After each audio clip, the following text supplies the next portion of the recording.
kesempatan sehingga bisa berkumpul di ruangan ini dalam rangka presentasi aksi nyata saya sebagai EGP, yaitu modul 1.4 penyebaran pemahaman dan penerapan budaya positif. Alhamdulillah, sholawat serta salam semoga selalu tercurah kepada baginda Nabi besar Nabi Muhammad SAW. Yang terhormat Bapak Kepala Sekolah, yang terhormat Bapak Wakil Kepala Sekolah, Bapak-bapak dan ibu-ibu guru yang saya hormati. Kita langsung saja Bapak Ibu ke materi yang akan saya presentasikan pada pertemuan hari ini adalah penyebaran pemahaman dan penerapan budaya positif oleh saya sendiri, EGP A10 Kabupaten Sumeneb SMP Negeri 2 JGP.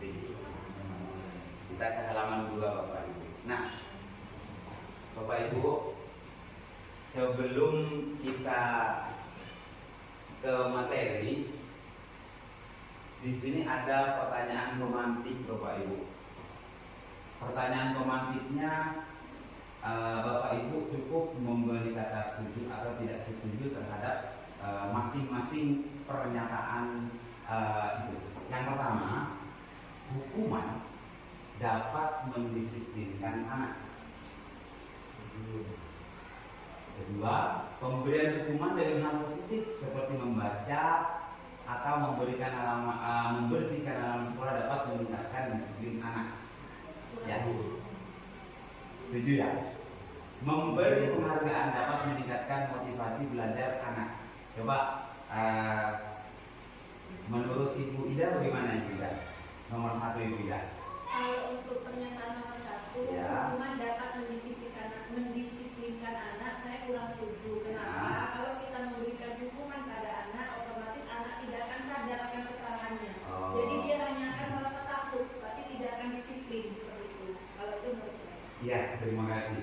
Jadi menurut Ibu Ida, hukuman dapat mendisiplinkan anak, tidak setuju karena hukuman itu bukan dari segi intrinsik ya Bu ya, bukan dari dalam diri ya Ibu ya. Ya, kalau ada hukuman, kalau tidak ada hukuman maka mereka kembali lagi dan melanggar lagi seperti itu ya Bu ya. Untuk yang nomor 2 Bapak Ibu, karena durasinya agak panjang gitu. Pemberian hukuman dengan hal positif seperti membaca atau membersihkan halaman sekolah dapat meningkatkan disiplin anak. Bagaimana menurut Bapak Ibu? Setuju atau tidak? Setuju. Bisa tidak. Nah, kalau yang nomor 2 ini dalam tanda kutip mungkin harus ada peraturan terlebih dahulu ya Pak ya, atau ada keyakinan kelas semacam itu ya. Kemudian nomor 3, memberi penghargaan dapat meningkatkan motivasi anak, motivasi belajar. Memberi penghargaan, contohnya seperti ini. Kamu kalau dapat nilai bagus, kamu akan saya beri hadiah seperti itu, berupa barang namanya. Apakah itu juga bisa meningkatkan motivasi belajar anak? Nah, baiklah Bapak Ibu, kita ke halaman selanjutnya Bapak Ibu. Itu hanya pemantik saja sebagai warm up penghangat terlebih dahulu. Terima kasih Bapak. Konsep utama yang akan dibahas yaitu budaya positif. Yang pertama, perubahan paradigma belajar. Yang kedua, disiplin positif. Yang ketiga, motivasi perilaku manusia, keyakinan kelas, kebutuhan dasar manusia, 5 kebutuhan dasar, 5 posisi kontrol, dan segitiga restitusi. Nah, ya Bu ya, Bapak Ibu ya. Yang pertama dulu ya Bu ya. Nah, kita ke poin pertama. Yakni pembelajaran dengan paradigma baru. Sejak kurikulum merdeka ini kita melaksanakan pembelajaran merupakan paradigma. Itu apa paradigma? Pola pikir. Ya. Pembelajaran paradigma tersebut dirancang berdasarkan prinsip pembelajaran berdiferensiasi, sehingga para peserta didik belajar sesuai kebutuhan berdasarkan tahap perkembangan dengan teori psikologi modern untuk mewujudkan profil pelajar Pancasila. Ada dua kata penting di sini, Pak Ibu. Jadi yang pertama adalah pembelajaran berdiferensiasi dan yang kedua adalah profil pelajar Pancasila. Ya. Untuk pembelajaran berdiferensiasi ini pembelajaran yang kita lakukan pada dasarnya harus menyesuaikan dengan kebutuhan anak, kebutuhan siswa. Karena siswa di sini tidak ada yang sama, ada yang suka audio, ada yang suka gambar, ada yang suka video, ada yang suka kinestetik dan gaya belajar namanya. Kemudian dari kemampuan dan bakat minatnya pun juga berbeda-beda. Kita harus bisa menyikapi itu. Bagaimana caranya pembelajaran lebih berkualitas. Nah, sedangkan yang kedua, Bapak Ibu, poin yang kedua ini profil pelajar Pancasila. Di sini ada semacam ini. Saya rasa ini tidak asing lagi buat kita, ya. Di sini, nah, ada dimensi dan elemen. Kalau kita membuat semacam kegiatan P5 harus berdasarkan ini. Seperti yang di sekolah kita laksanakan, ya, sudah melaksanakan seperti akhlak beragama, akhlak pribadi, akhlak kepada manusia, kepada alam, dan akhlak bernegara. Mengaji sebelum pelajaran dimulai itu juga masuk ke dimensi beriman, bertakwa, bahkan yang bisa bertakwa. Jadi intinya yang beriman, bertakwa, dan berakhlak mulia ini adalah ada tiga, ya. Hablum minallah, hablum minan nas, hablum minal alam. Ya, pakai hubungan kita dengan Allah, dengan Tuhan, dengan manusia sesama, dan dengan alam. Di sini sudah ada. Ini sangat luas penjabaran, tapi saya tidak membahas ini karena ini sudah Bapak Ibu sudah memahami semua. Ini yang kedua, berkebinekaan global. Ini elemennya. Dengan dua mempertahankan budaya, ada yang hubungannya dengan budaya. Elemen kuncinya adalah mengenal dan menghargai budaya seperti yang sudah kita lakukan kemarin, ya Bapak Ibu, kegiatan P5. Ya. Budaya, ada petik laut, ada apa? Nah, di situ ada nilai-nilai yang terkandung di sana. Kemudian yang ketiga, mandiri. Keempat, bergotong royong. Seperti kita membuat paman kemarin itu, Pak. Gotong royong sudah bernalar kritis, memperoleh dan menginformasi dan gagasan dan sebagainya. Di situ sudah ada catatannya. Saya tidak akan membahas ini. Kreatif juga. Nah, sekarang ke poin yang kedua. Baik. Inti dari poin yang pertama barusan, Bapak Ibu, intinya begini. Menurut pendapat saya, kita dalam mengajar siswa, murid kita jangan menarik siswa ke dunia kita. Kita sendirilah yang harus pintar-pintar masuk ke dunia mereka. Begitu. Kemudian yang kedua, Bapak Ibu, ini disiplin positif, ya. Arti dari kata disiplin artinya adalah belajar. Disiplin diri yang memiliki tanggung jawab terhadap apa yang dilakukan berdasarkan nilai-nilai yang diyakini. Nilai-nilai yang diyakini. Kemudian sampingnya, disiplin positif merupakan salah satu cara penerapan disiplin yang bertujuan untuk menemukan kesadaran serta memberdayakan diri tanpa imbalan, reward, ancaman, atau hukuman. Intinya disiplin positif di sini tumbuh dari dalam diri anak, tumbuh dengan sendirinya. Kita tidak usah membentak, kita tidak usah menghukum, tapi tunggu bagaimana caranya. Nah, di sini kita sebagai pendidik, tujuan kita adalah menciptakan kesadaran diri yang memiliki disiplin diri, intrinsiknya. bahwa dia melakukan atau mentaati peraturan disiplin untuk dirinya sendiri, bukan untuk orang lain. Mereka berperilaku mengacu pada nilai-nilai kebajikan universal. Nilai-nilai kebajikan universal itu seperti yang tertuang dalam profil pelajar Pancasila ini.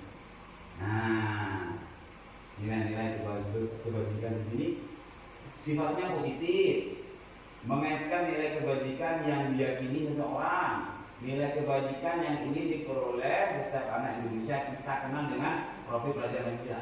Ini lebih jelasnya. Contoh nilai-nilai kebajikan kalau dari kita nih profil pelajar Pancasila yang 6 dimensi itu ya.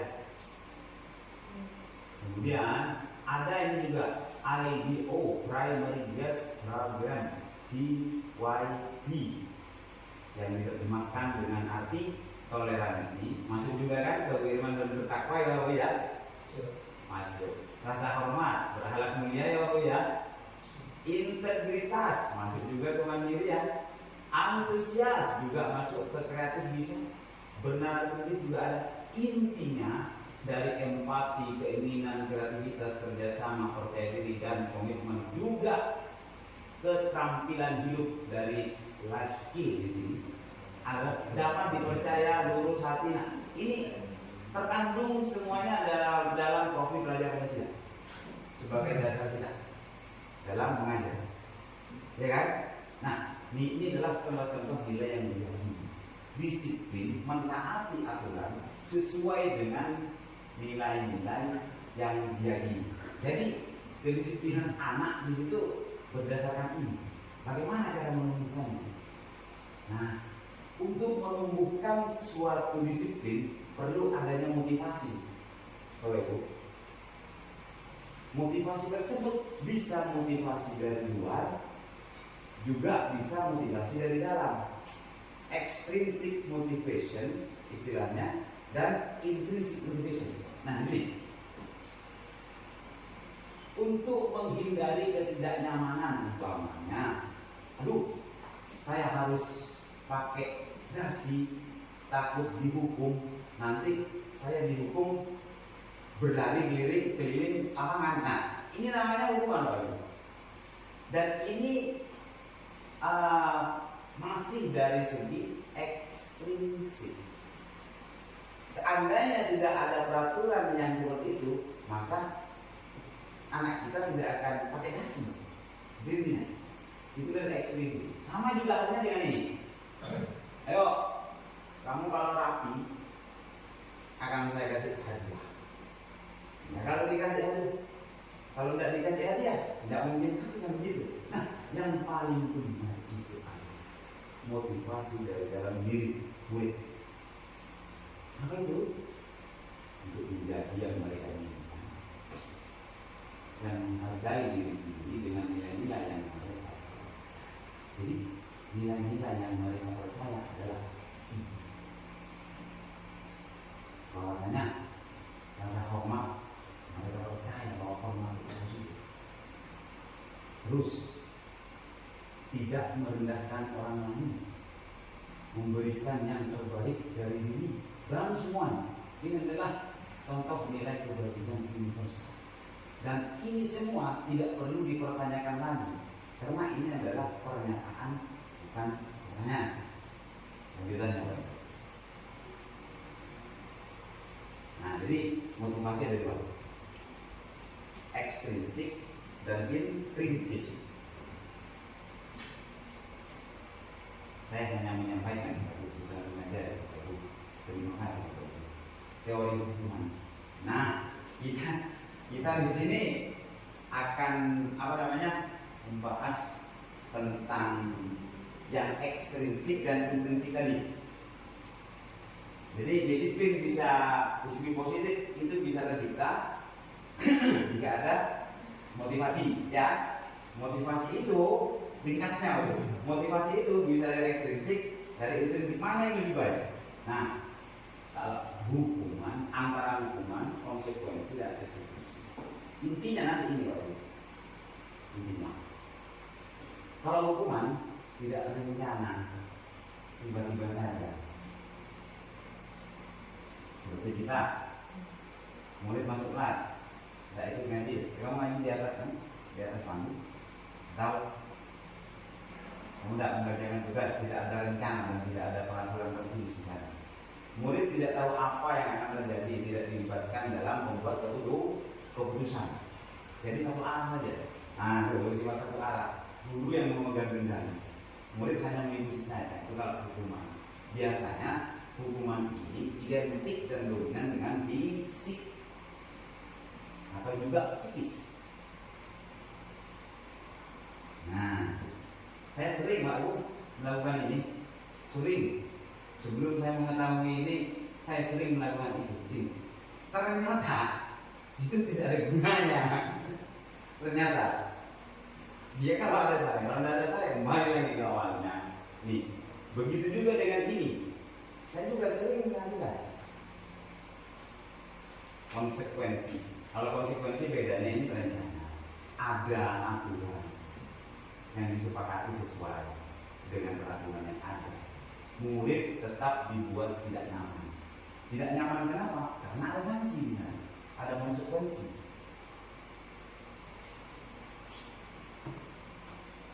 Dan sikap guru selalu mengontrol murid, memerintah saja.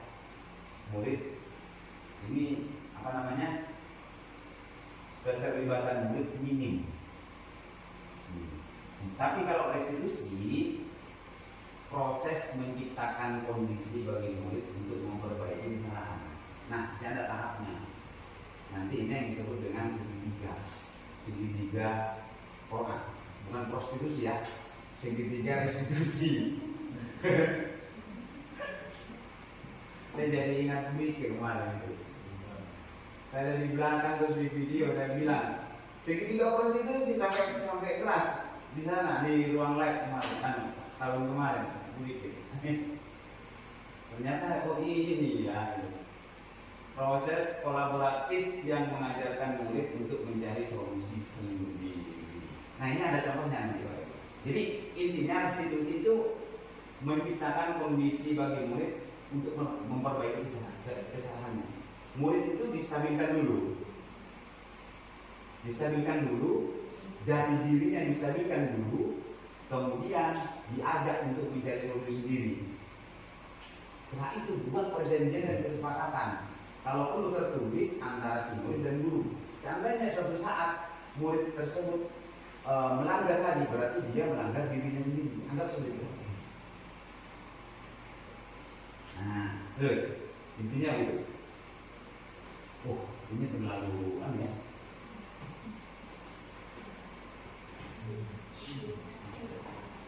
Lucu.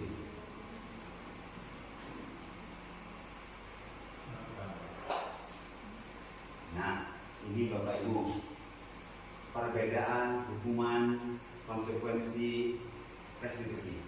Tenang, tidak, catatan lengkap di situ. Tinggal lanjutkan. Kalau hukuman, sesuatu yang menyakitkan harus terjadi pasti. Tetapi kalau konsekuensi, sesuatu harus terjadi. Kenapa tidak ada kata menyakitkan? Karena di sana tidak ada. Karena di sini ada kedua belah pihak ada di dalam pembuatan konsekuensi. Kalau ini searah saja, identik dengan fisik. Dari lapangan karena tak ngambil sepatu hilang dari lapangan, langsung ikut saja mereka. Tapi dalam hati mereka, kalau sudah paham gitu kan. Tapi kalau ini, ya, tapi tetap dalam hatinya masih ada rasa apa ya? Rasa tidak terima gitu. Tapi kalau restitusi merupakan pilihan. Pilihan yang bagaimana Pak? Pilihan untuk memilih mana yang baik, mana yang benar. Yang kedua, tidak nyaman untuk murid, anak untuk jangka waktu panjang. Benar Pak?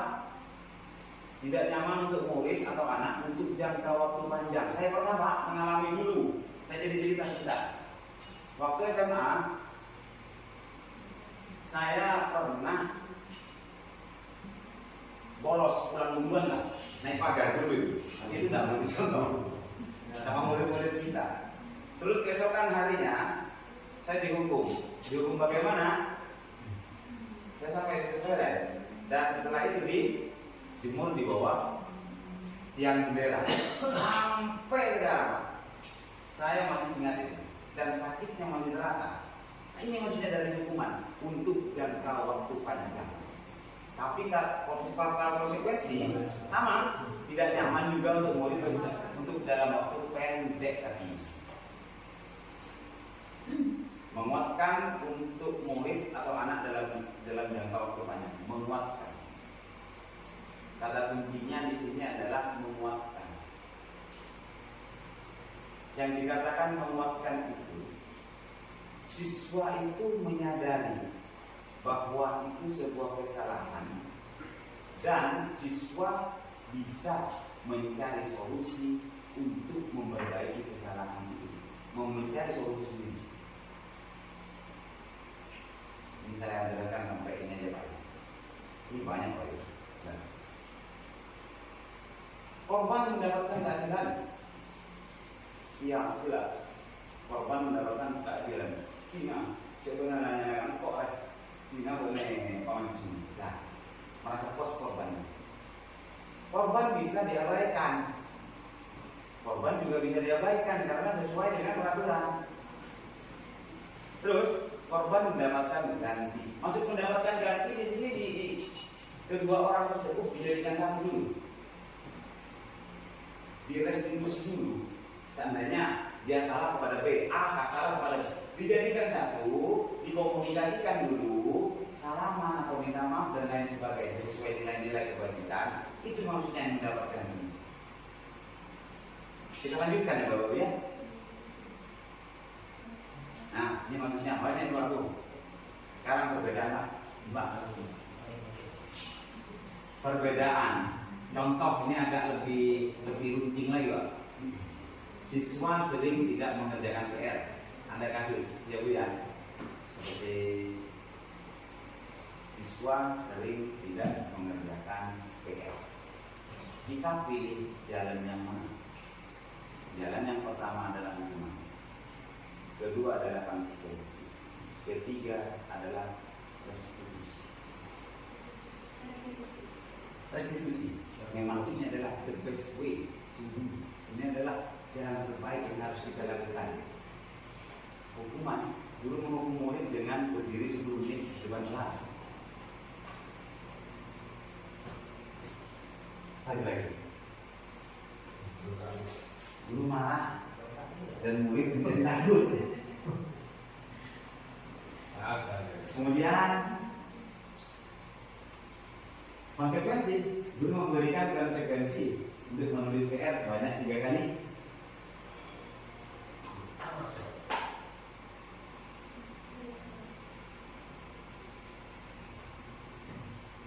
Guru tegas dan murid menghormati peraturan. Restitusi menanyakan dulu keyakinan kelas, peraturan yang dibuat bersama-sama yang menjadikan keyakinan kelas untuk menyelesaikan masalah. Guru bersifat terbuka dan murid menghormati dirinya dan orang lain. Karena apa?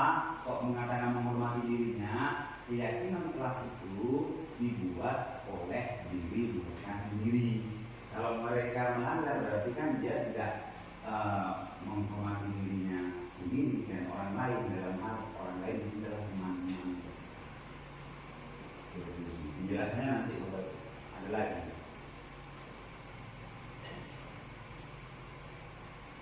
Nah, saya di sini akan memberikan semacam pilihan lagi Bapak. Ini cuma 10 soal. Sebenarnya ada 30. Saya ambil 10 saja. Hukuman atau konsekuensi?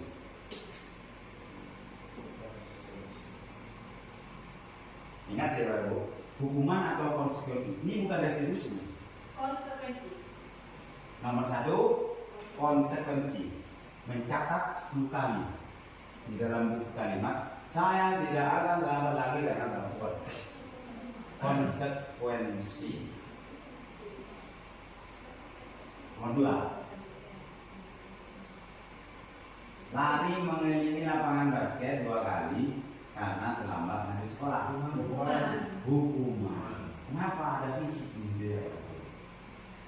Membersihkan coretan yang dibuatnya di meja tulis.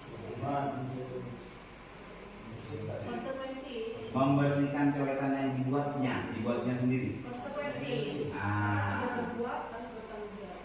Konsekuensi identik dengan tanggung jawab. Murid diminta Hukuman. push up karena tidak menggunakan masker. Hukuman.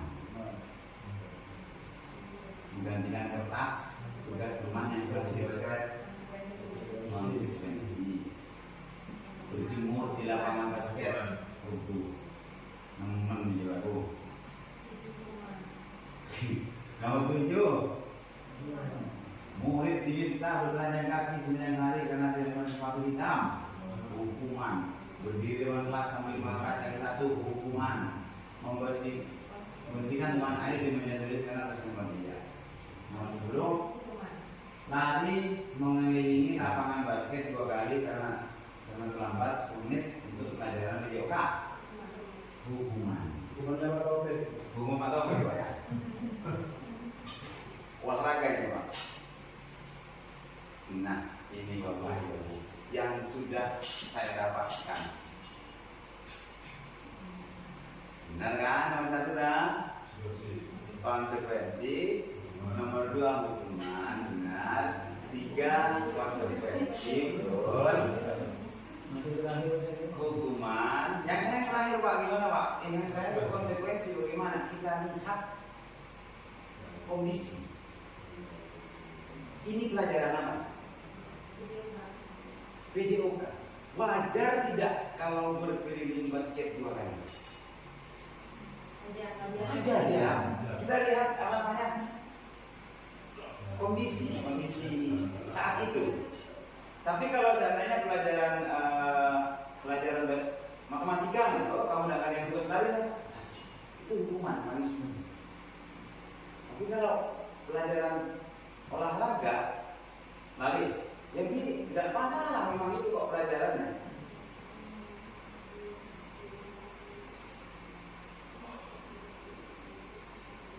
Lanjut ya Bapak Ibu. Sekarang ke yang pertama. Tadi sempat dibahas agak runcing lagi nih Pak. Keyakinan kelas. Mengapa tidak peraturan kelas? Mengapa keyakinan kelas? Kan setiap kelas mempunyai peraturan Pak. Karena kalau peraturan itu lebih pada satu pihak, misalnya guru yang buat atau pihak sekolah yang buat. Kalau keyakinan kelas kita kan semua pihak harus ikut serta. Dua-duanya, kedua belah pihak ya. Nah, ini Pak. Betul. Mengapa tidak peraturan saja? Mengapa keyakinan kelas? Kalau peraturan identik ke satu arah, cuma gurunya yang membuat kamu harus satu ini. Ya kalau seperti mereka. Kalau keyakinan kelas ini Pak, dibuat oleh murid, dilaksanakan oleh murid dan untuk murid. Jadi murid itu diberi semacam kertas, mengumpulkan kertas, ya, nilai-nilai atau aturan-aturan yang bagaimana yang perlu kita terapkan di dalam kelas ini. Nanti sebagai guru memilah dan memilih peraturan tersebut.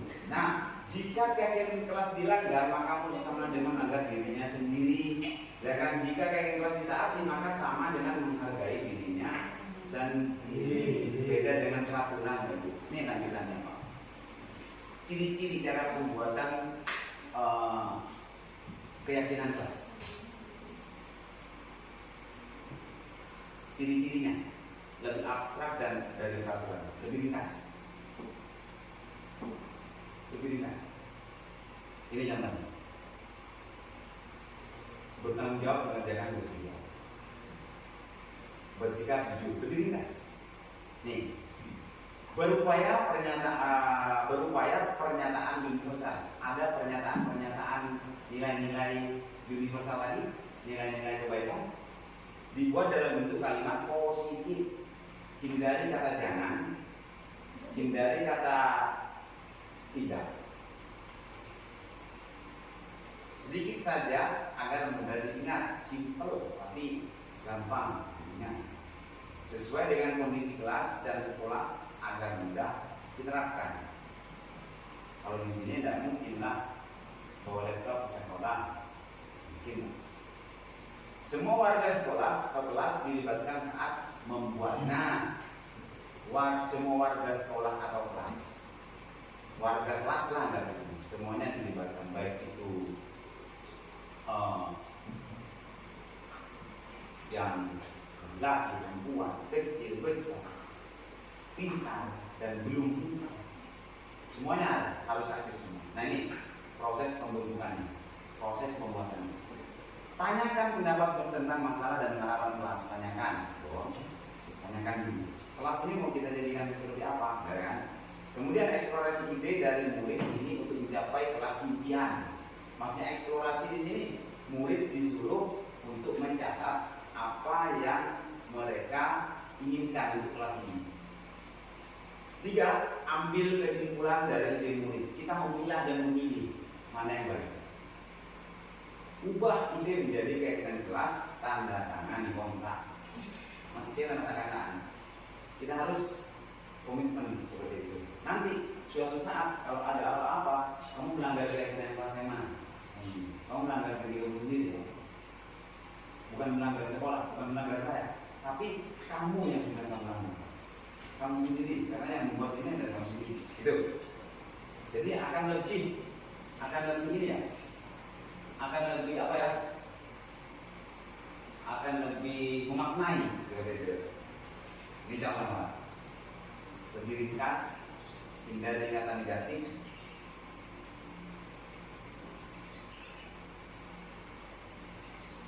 Saling tolong-tolong, itu kan tidak berhubung dengan teman. Seandainya ada yang bertengkar, kamu melanggar keyakinan yang mana? Yang ini Pak. Membiarkan temannya tengok ke TV. Kamu melanggar yang mana? Yang ini orang. Tidak hormat kepada guru, tidak sopan. Menghormati melanggar yang mana? Yang ini Pak. Ini melanggar diri sendiri. Bicara pembuatannya, membuat semacam bukan kuisnya kan, mengeksplorasi pendapat mereka. Nah, kita agak melenceng sedikit Pak. 5 kebutuhan dasar manusia. Kebutuhan dasar manusia adalah sesuatu yang kita lakukan untuk mendapatkan apa yang kita inginkan.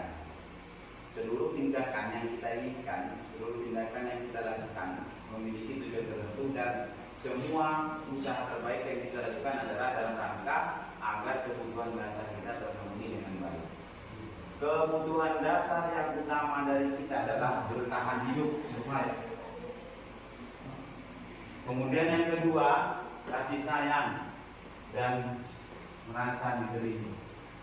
Bayangkan kalau keberadaan kita tidak dirasa diterima oleh orang lain. Kebebasan, bayangkan kalau kita ditekan. Kesenangan, bayangkan kalau kita selalu tidak merasakan kesenangan. Penguasaan, bayangkan kalau kita tidak pernah menguasai suatu lokasi yang selanjutnya. Dan hidup jelas, papan, dan pangan, keamanan, kesehatan. Kasih sayang dan diterima kemudian berbagi, bekerja sama, menjadi bagian dalam kelompok. Jadi harga diri, penguasaan, keinginan untuk dianggap, memimpin, berprestasi, diakui dan didengar. Kemudian kebebasan itu mandiri, mempunyai pilihan, mencoba hal baru, mampu mengendalikan arah dirinya, bermain humor, antusiasme, tertawa.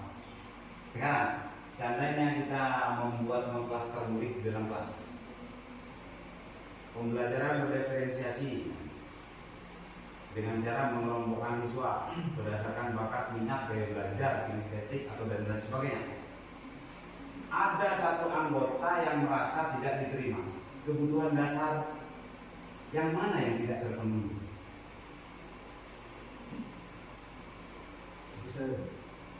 Kasih sayang yang Kasih bisa sayang. diterima. Dan itu sangat menyakitkan, sama seperti yang lain. Iya kan? Kalau ini sih mutlak. Ini mutlak. Kenapa? Karena ada di lingkar ini. Ini adalah bagian-bagiannya. Meskipun ini tidak terpenuhi salah satunya, ini tetap ada. Tapi mental aja. Kita lanjut, Pak. Nah, 5 fungsi kontrol. Kita menginjak ke setelah keyakinan kelas.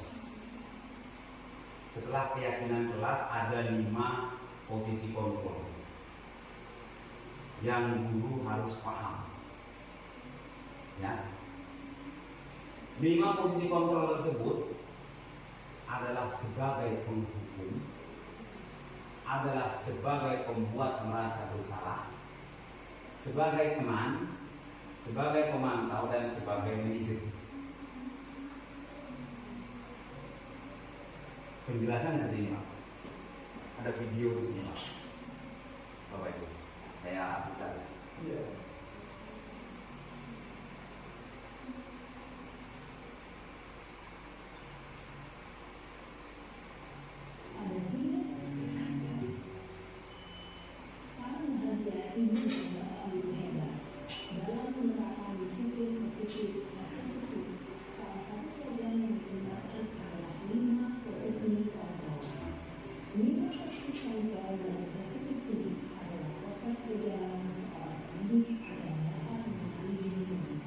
Pada video kali ini, kita akan membahas tentang 5 posisi kontrol yang digunakan oleh Diane Foster dan contoh penerapannya.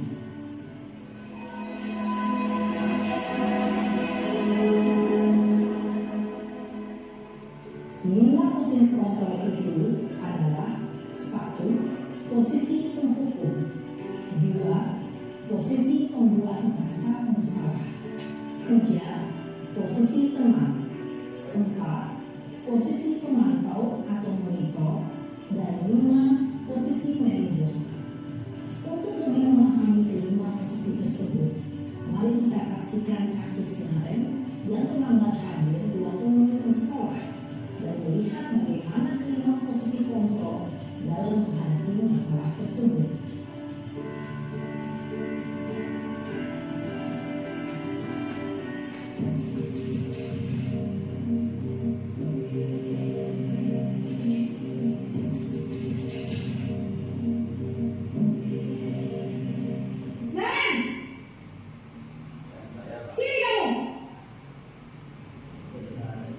Selamat pagi Bu.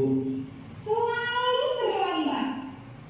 Kamu deh, pasti terlambat. Maaf Bu, saya Apa? Apa coba? Alasan kamu apa lagi? Kapan sih kamu tidak terlambat? Malas sekali ya kamu jadi anak. saya Dasar pemalas. Gak kapok-kapok sih kamu. Sudah berapa kali terlambat? Sana, kamu keliling lapangan basket 2 kali.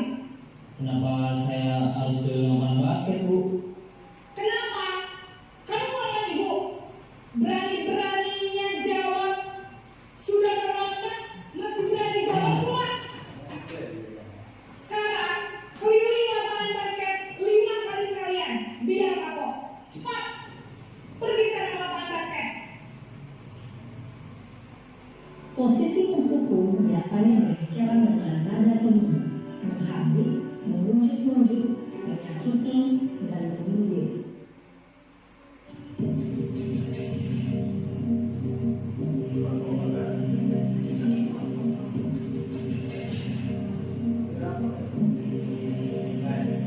Naren!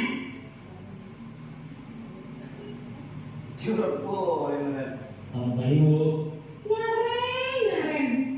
Kamu kenapa terlambat lagi, nak? Ya Tuhan, Naren. Kamu senang ya bikin ibu susah ya? Kalau kamu terlambat lagi, nanti ibu yang ditegur bapak kepala sekolah, nak. Disangka ibu tidak bisa membina kamu. Duh, gimana Maaf Bu, Duh Gusti Naren, kamu suka ya kalau ibu tegur bapak kepala sekolah? Terus, sekarang ibu harus tulis apa ya di buku absen? Ini kamu sudah sering terlambat loh. Ibu harus apa coba? maaf Bu, maaf sekali. Ya sudah, lain kali jangan bikin ibu susah lagi ya nak ya. Ibu tidak akan kuat lagi kalau kamu begini terus. Bisa jantungan kalau ibu tegur bapak kepala sekolah. Sana cepat kelas. Maaf ya Bu, maaf sekali. Posisi pembuat rasa bersalah berbicara dengan nada tenang, cenderung lembut, namun kata-kata yang diutarakan membuat murid merasa menjadi orang yang gagal, memandang buruk dirinya sendiri, merasa tidak berharga, dan tidak sanggup membahagiakan orang lain. Ketika mau mengambil posisi pembuat rasa bersalah, murid akan menganggap dirinya yang bersalah dan ia akan mengungkap emosi negatif tersebut di dalam dirinya.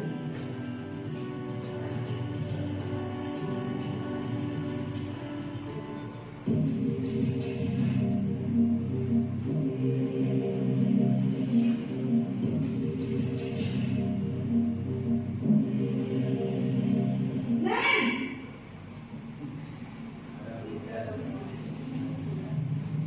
Selamat pagi Bu. wah sudah jam berapa ini nak? Terlambat lagi ya sayang. Iya Bu, habis ibu saya udah membangunkan saya Bu. Kamu malah menyalahkan ibu kamu. Kamu bukannya anak yang larinya paling kencang. Kok terlambat sih?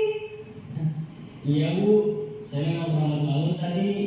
Jadi biarpun saya lari kencang, tetap gak kejar Bu. Ya sudah sana. Nanti lain kali larinya lebih kencang lagi ya. Biar gak terlambat lagi. Bikin seneng ibu demi ibu. Bisa kan? Bisa Bu. Ya sudah sekarang masuk kelas. Ibu beresin urusan absen kamu. Kamu ini ada-ada saja. Dalam posisi tenang, guru berbicara dengan nada suara ramah, akrab, cenderung bersenda gurau untuk menjaga suasana tetap santai. Murid akan merasa senang, aman, dan akrab dengan guru. Identitas yang mencipta adalah identitas sukses atau berhasil. Namun, perlu diingat, karena ini masih berulang eksternal, maka ada faktor ketergantungan dari murid kepada orang tertentu. Di sini, guru absennya, sehingga di lain waktu, murid bisa berperilaku baik, namun hanya pada orang-orang tertentu saja.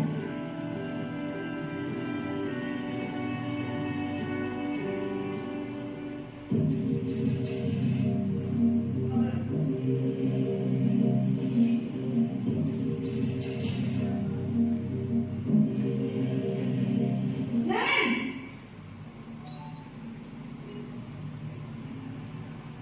Selamat pagi Bu.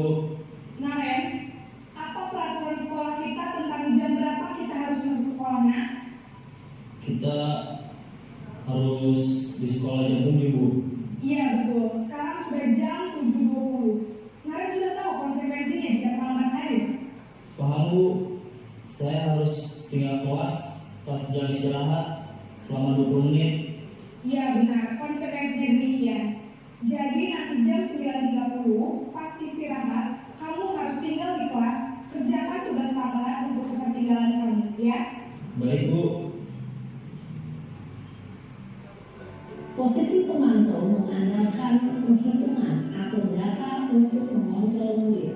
Guru mengarahkan murid berdasarkan peraturan dan konsekuensi.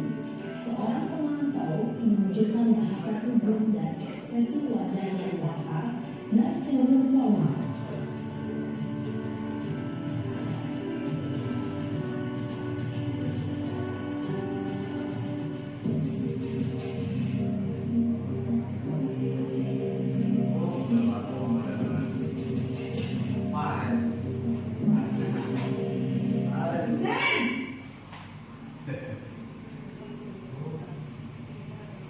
Selamat pagi Bu.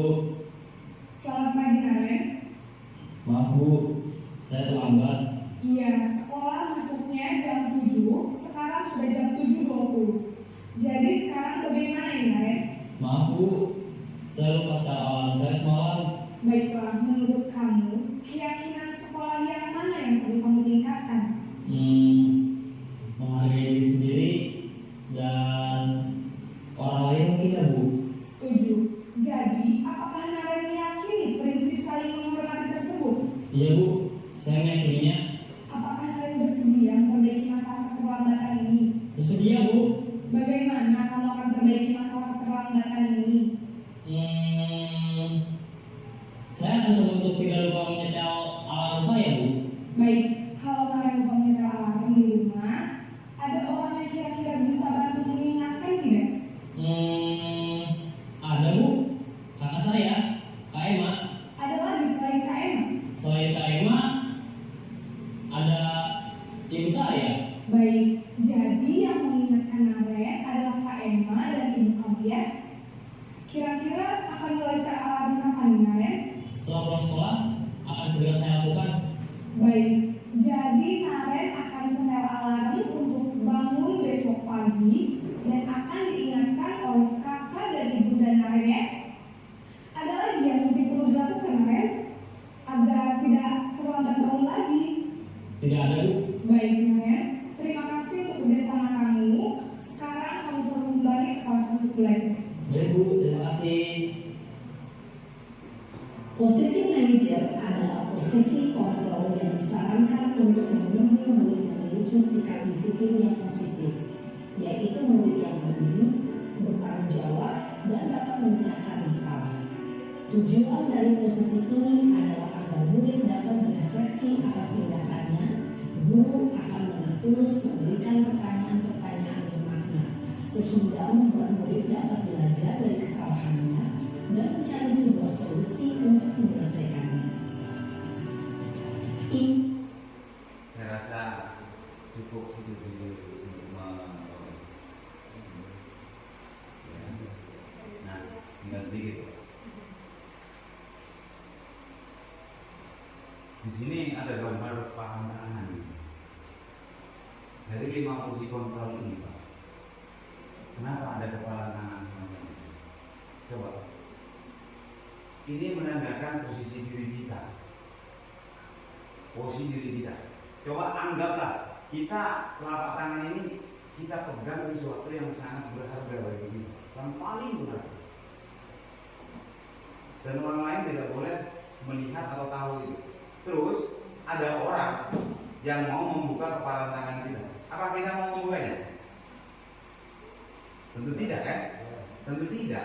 Meskipun dipaksa atau dirayu juga tidak. Jadi intinya kepala tangan itu yang bisa mengontrol seseorang adalah diri mereka sendiri. Jadi wajar kan kita menggunakan posisi kontrol di sini. Kita harus menggunakan yang nomor 5, yaitu sebagai manajer. Jadi manajer di sini anak mencari solusi untuk masalahnya sendiri. Kita hanya sebagai fasilitator, fasilitas saja. Kemudian selanjutnya,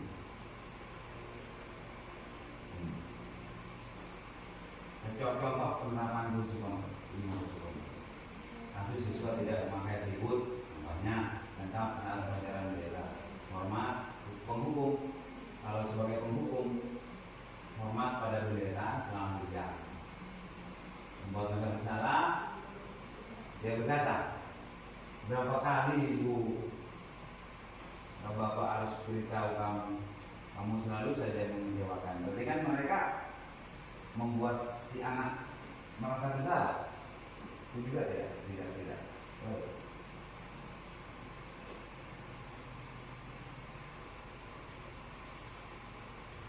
Terus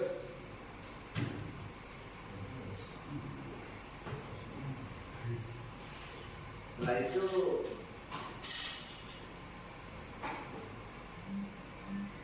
nih, kalau sebagai teman tidak pakai atribut, ya dong, ikuti aturan sekolah dong. Tolong bantu ibu ya, sekali lagi ya. Ini pertemanan. ada rasa nyaman di sana masih. Beda dengan penghukum dan pembuat merasa bersalah. Kalau ini ke fisik, kalau ini identik ke dalam. Kemudian kalau pemantau identik dengan mentaati aturan yang ada. Kamu sudah melanggar peraturan, kamu tahu konsekuensinya. Setelah upacara bila ribut ke koperasi dan jangan diulangi lagi.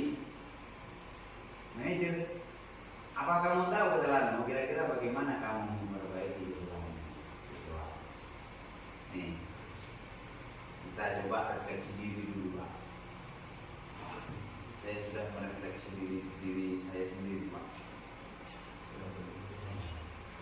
Kita masuk kemana ini, Pak?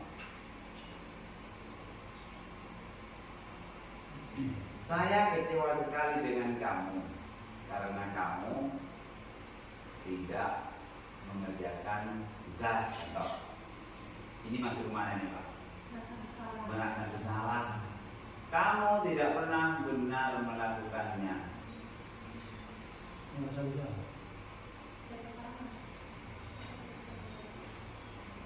Ayolah, lakukan demi ibu ya. Pernah.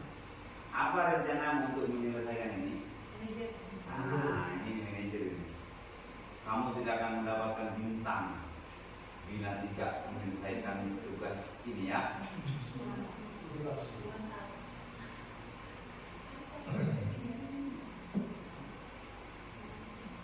Aduh, ini terlalu kecil, Pak.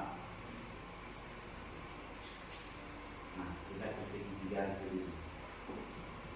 Kalau tadi restitusi, anak mencari solusi sendiri atas kesalahannya. Sekarang di sini adalah teknisnya, segitiganya. Suatu proses dialog yang dijalankan oleh guru akan dapat menghasilkan murid yang mandiri bertanggung jawab. Ini, Pak, ada tiga sisi segitiga restitusi. Ya, menstabilkan identitas, validasi tindakan yang salah dan menanyakan keyakinan. Nah, di sini, Pak. Ini ada, Pak. Ada contoh apa namanya yang sudah saya lakukan, Pak. Ada contoh yang sudah saya lakukan ini. Ini adalah langkah segitiga restitusi membuat skenario kasus. Ini tidak beneran, tidak melanggar beneran, hanya saja sebagai skenario kasus. Itu juga. Ini adalah langkah segitiga restitusi yang di dalamnya ada tiga sisi tersebut, yaitu menstabilkan identitas. Kemudian yang kedua adalah memvalidasi tindakan yang salah, dan yang ketiga adalah memperbaiki. Waalaikumsalam warahmatullahi wabarakatuh. Sehat. Alhamdulillah sehat. Kesulitannya kenapa mandi? Tahu Pak, karena saya tadi makan sering pembelajaran. Makan di saat di jam kelas ya berarti. Iya. Saya tahu ya, jika makan di saat pembelajaran apalagi di dalam kelas itu perbuatan salahnya, salah ya kan? Perbuatan kita itu perlukan, ya kan? Makan itu adalah bukan besar. Jadi kalau namanya kalau kita mau makan sesuatu yang menyehat, menyehat fungsi, kan? Kapan kita harus makan? Gimana tadi? Sesuatu yang Iya Pak. sesuatu yang benar, tidak kenapa kok sampai tidak sama-sama. Karena saya bangun jam 15, lalu saya minum kiri sampai jam 6.50, lalu saya terburu-buru mandi. Jika saya sarapan, maka saya akan terlambat ke sekolah. Jadi setelah kamu bangun tidur, kamu masih seperti ibu ya, dan ibu mandi di jam 8.50 ya. Nah, apa yang kamu lakukan itu mandi terus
Terima kasih Kak. Nah, ada di sini ada 3 bagian, yaitu menstabilkan identitas yang dikatakan oleh gurunya di sini adalah apa kamu tahu makan itu adalah kebutuhan, ya dan sebagainya di sini Pak. Mengapa tidak bisa sarapan? Jadi menstabilkan identitas maksudnya di sini tidak langsung mengeksekusi bahwa kamu salah. Menstabilkan dulu, mencari tahu dulu. Kemudian yang kedua, menanyakan keyakinan dulu. Yang mau tanyakan, orang saya masih ingat tentang keyakinan dulu. Berarti kan sudah melanggar seperti itu. Kemudian contoh penerapan budaya positif.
Sekian Bapak Ibu presentasi dari saya mengenai budaya positif.